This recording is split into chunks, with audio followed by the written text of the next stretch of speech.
ao Estúdio AgriPlay, uma iniciativa em parceria da Suíno Brasil com o Núcleo Vet. A gente montou um estúdio profissional de entrevistas dentro do espaço da Pig Fair. Estamos transmitindo entrevistas com todos os palestrantes do 17º Simpósio Brasil Sul de Avicultura. Eu estou aqui com o professor Álvaro Menning e o Alessandro Crivellaro. A gente vai bater um papo. Tivemos uma palestra agora, eles saíram agora lá do auditório e a gente já trouxe o assunto aqui para o estúdio, que se chama Preparando o Leitão para os Desafios Sanitários, Microbiota, Biorremediação, Treinamento do Sistema Imune, o que realmente faz sentido. Alessandro, eu queria que você começasse destacando por que esses tópicos merecem tanta atenção no cenário sanitário atual da suinocultura. Perfeito. É uma satisfação, né, tê-lo aqui conosco, né? E nós aqui estamos no campo, no dia a dia, temos, assim, desafios cada vez maiores. E esse simpósio trouxe, sim, muitos assuntos nesse sentido, né? Então, nós já debatemos, né, a questão genética, né? Tá? Muitos animais nascendo cada vez mais, a prolificidade é um ponto, né, crítico, né, professor? Isso eu acho que faz parte de qualquer assunto, né? Que aumenta todo o desafio que nós discutimos, né? Tá? A questão de pessoas, né? Também foi debatida nesse simpósio, né? Que é outro ponto. Sem as pessoas, né? Nós não vamos fazer nada, não vamos aplicar nada dessas novas técnicas, né? Sem dúvida, é muito, muito importante, né? E diante disso, né? Nós precisamos mudar os paradigmas da suinocultura. Nós trabalhamos no campo para resolver problemas. Para isso, precisamos de soluções, né? E que as pessoas compreendam mais aquilo que elas estão fazendo. E tem que nos ajudar a resolver os problemas. Nós não vamos resolver sozinhos, né? E aí entra a questão, né, do uso racional dos antibióticos, preservação da microbiota, o colostro, né? Tudo isso que foi debatido, né? Mas isso tem que ser compreendido por todos, tá? É isso que nós queremos aproveitar do professor, que é imensa experiência que ele tem, né, nesse momento para nos responder algumas perguntas, né? Professor, seja bem-vindo, um prazer recebê-lo aqui. Tem uma primeira pergunta aqui, ó. Entre microbiota, biorremediação e treinamento do sistema imune, quais costumam ser os primeiros ajustes que você recomenda quando encontra falhas na preparação sanitária dos leitões? Já houve casos em que a prioridade do produtor estava completamente invertida?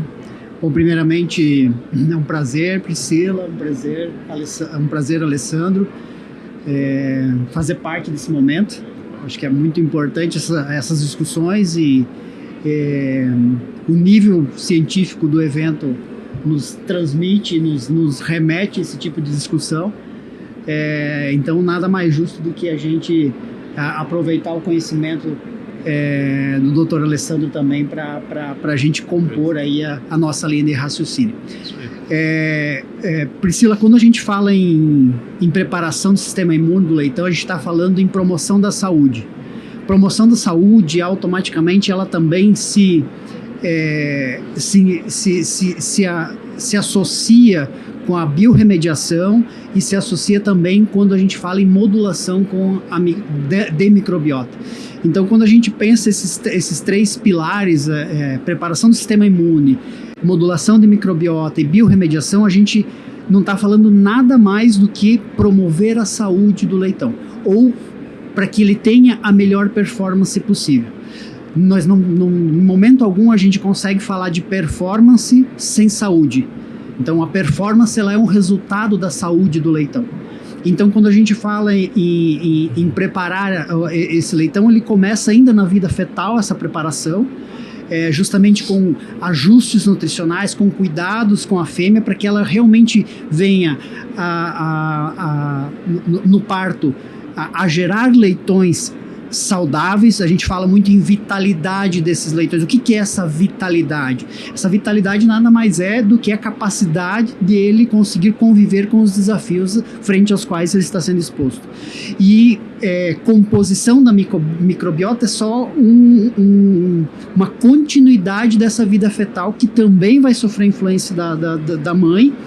E quando da microbiota da mãe na sua constituição, na sua composição, e quando a gente fala em biorremediação, estratégias de biorremediação, é justamente uma luz à preocupação que tanto nos bate nos dias atuais.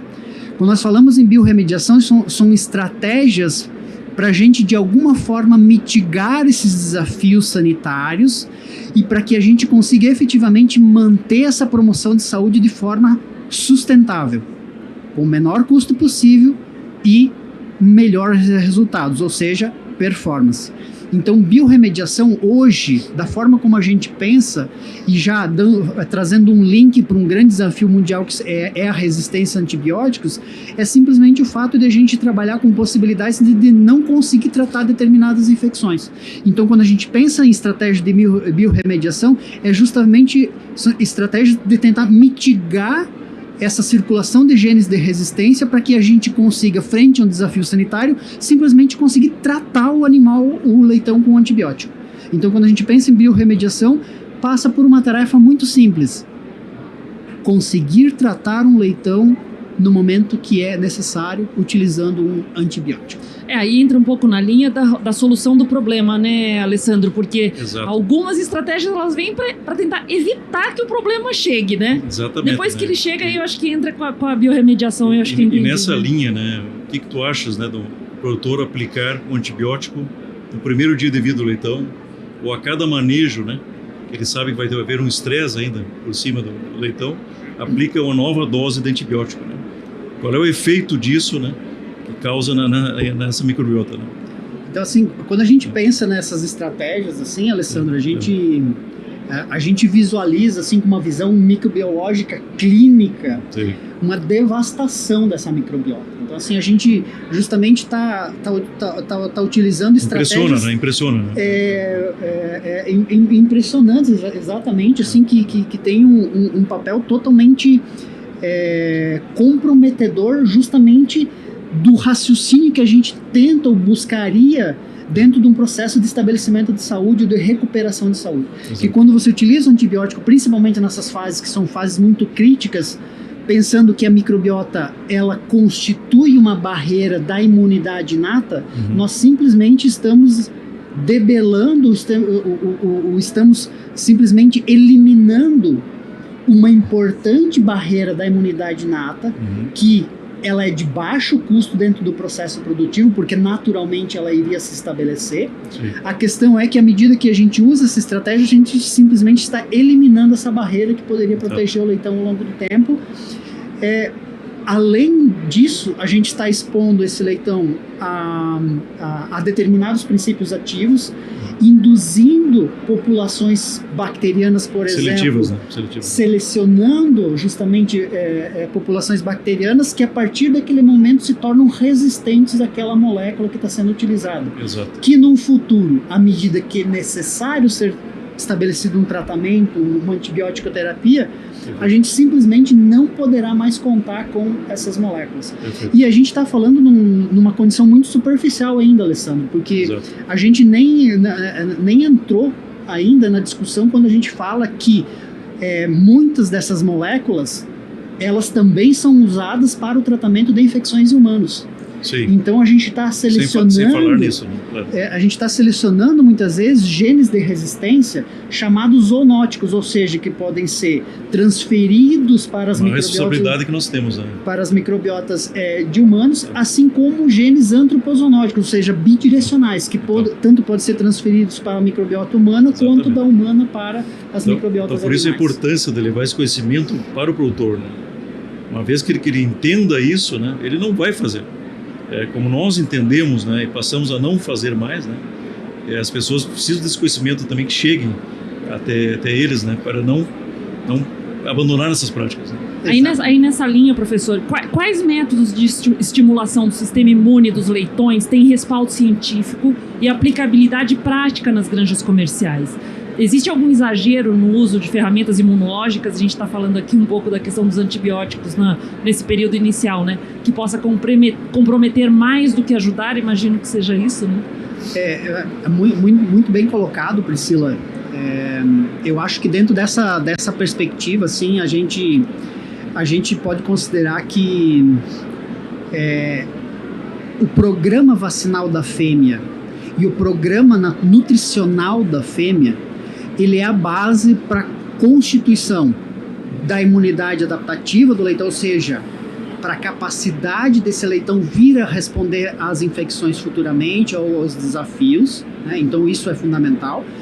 E passa automaticamente por um programa vacinal da fêmea para que essa fêmea venha produzir um colostro de qualidade. Eu digo colostro de qualidade, o colostro que possui na sua composição alta concentração de imunoglobulinas, anticorpos, que vão ser transferidos para o leitão na primeira mamada ou nas primeiras horas de vida. Então, isso é inegociável. O programa vacinal da fêmea e o programa nutricional da fêmea, ele tem uma relação íntima com essa preparação do leitão para os desafios. Então é a parte básica. Na sequência, eu vou ter uma estimulação, eu vou ter condições ambientais que vão favorecer justamente que esse sistema imune se torne maduro ou se torne imunocompetente.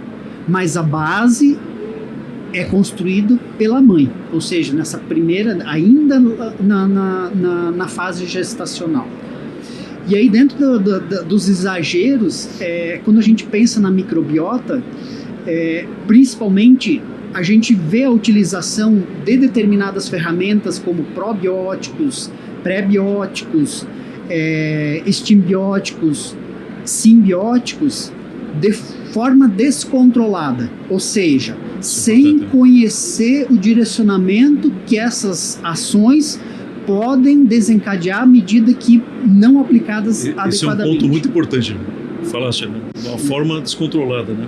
Então hoje sempre se fala, isso é bom usar, todo mundo vai para o mesmo caminho, né? Mas não é assim, né, professor?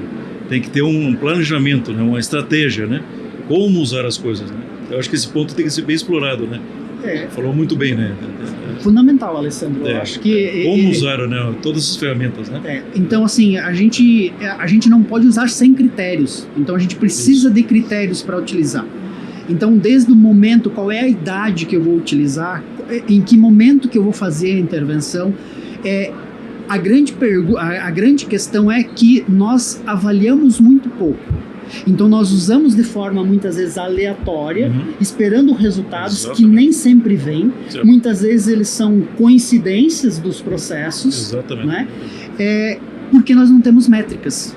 Né? Então essa conscientização de que nós precisamos parâmetros para utilizar essas ferramentas que são fantásticas, elas são o futuro, elas são necessárias. A gente não pode pensar uma suinocultura sustentável sem essas ferramentas.